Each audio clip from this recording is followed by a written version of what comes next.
I'm walking Lissa home, I said. You can come with us if you want. He stared at me in disbelief. You really are a traitor, he said coldly. Something terrible is going to happen. Can't you feel it coming? And it will be your fault, Diana, yours and hers. Okay, now right when I read that line, something terrible is going to happen, I immediately thought of a different Mary Downing Hahn book and two different characters who almost said the exact same words. Something terrible is going to happen. Can anyone think, anyone who's read those books? Which book and who's the character? Anna, go ahead. In Wait Till Helen Comes, Heather. Yeah. That to Molly. It's exactly the same thing. Helen's going to come back and something terrible is going to happen. And it did, right? Something terrible did happen. Now, Deep and Dark and Dangerous. Has anyone read that or finished that? Can you think of a character who says something very similar to that? Allie said it when Emma and Sissy were hanging out. Okay, either probably Allie or Sissy, one of the two. Sissy is very similar. You know, something bad's going to happen if you don't be my friend, or if you don't. Okay, so awesome. So that was an example of a text-to-text connection, and with these books by this author, Mary Downing Hahn, there are a lot of similarities that we go back and discuss. Don't be silly. Even as I tried to stare Georgie down, I remembered those sounds in the front parlor again, the little rustlings and whisperings behind the closed door. Despite myself, I shivered. Lissa touched my arm. What's he talking about? Nothing, I said quickly. He's just trying to scare me, that's all. Huh. Georgie strode away, Nero followed him, one silent as the other. It'll be dark soon, I said to Lissa. Your father will be looking for you. I walked back to the trailer with her, although the sun had barely set. Light shone from the kitchen window, and I smelled food cooking. Mr. Morrison looked out and saw us. Glad you're home, he called. It's supper time. How about staying and eating with us, Diana? No, thank you. My parents are expecting me. I was grateful for the excuse Lissa had given me. Those strict parents of mine would never allow me to accept dinner invitations. Before she went inside, Lissa said, meet me at the terrace tomorrow. I have lessons till noon, but after that I'm free. You may be happy to think Lissa wanted to see me, but I dreaded going to the terrace again. I'd risked it this afternoon and nothing had happened. But maybe I shouldn't take the chance again.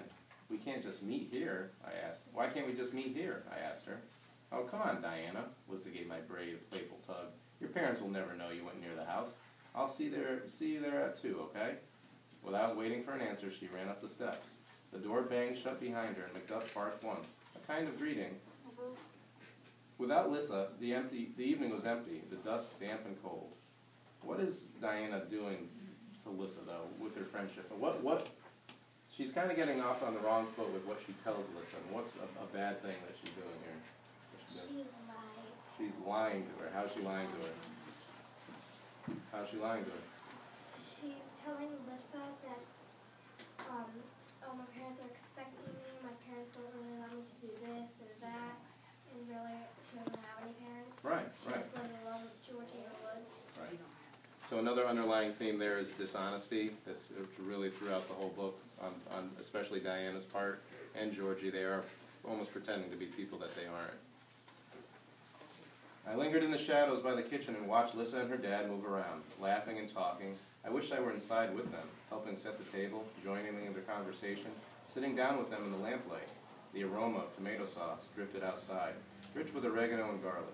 I breathed in deeply, almost tasting it.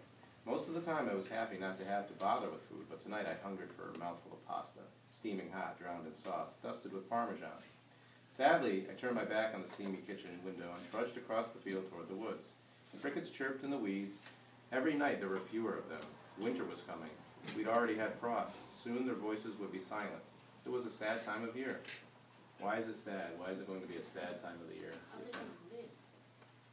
Say it, what? How are they going to survive in the winter? It's going to get that cold. They have like a very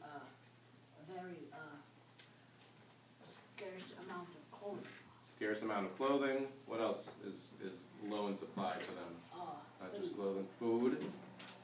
Shelter. Shelter. They don't have any shelter. No, All- they have a shed. They have Well, a they shed, have a shed, but but that's it's not enough. no heat, right?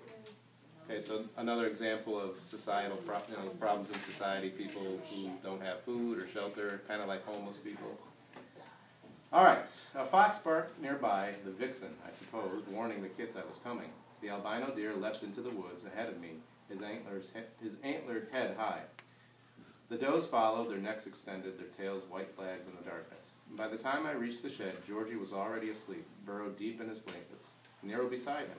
All I could see of my brother were the feathers stuck in his hair. I took off my clean clothes and folded them neatly, something I hadn't done for years. I pulled one of Miss Lillian's flannel nightgowns over my head and slid quietly under the covers. I was tempted to wake Georgie and try to explain about Lissa and me, but I doubted it would help. My brother swung between moods like a man on a trapeze, now up, now down, now here, now there. Whether I apologized or not, he'd get over his anger. He always did. This time it might take a little longer than usual. I'd never betrayed him before. Hours passed. Georgie slept deeply, undisturbed by bad dreams, and no need of comforting. I lay beside him, plagued with worries and doubts. Maybe Lissa was awake, too. I pictured her in bed reading Lassie Come Home, her little bear tucked in safely beside her, so cozy, so comfortable in her room. She had no idea how fragile everything was, how easily it just vanished when you thought it was yours forever. I cried then, cried for my old life, cried for my parents, our warm, snug house, cried for Georgie sleeping beside me with feathers in his hair, growing wilder every year. Okay, now I'm going to read another entry into Lissa's diary, and this is going to tie into what your journal entry is going to be tonight, and actually Ashley did one of these for her last journal entry, and it's the second to last choice. Pretend you are a character in the story, write a diary entry as the character explaining what has happened to you and how you feel about it. So what you've got to do tonight for your journal entry, you've got to pretend you are one of the characters in the book that you're reading, and write a journal entry based on the events that have just happened in your books. Okay? So use this as kind of an example, a way to model what you could do tonight. Okay, and listen closely. Yep. I noticed something before. It said that Diana said that she didn't have to worry about food anymore, so it gives us another reason to believe that she is someone from the past, so she doesn't have to really eat. Someone who's either supernatural, right? Someone, right? An example. We've been talking about the supernatural and what really is the beings of these two people. Are they humans? Are they supernaturals? Are they ghosts? Because sometimes we think they're ghosts, sometimes we think they're humans, so we haven't gotten that answer yet.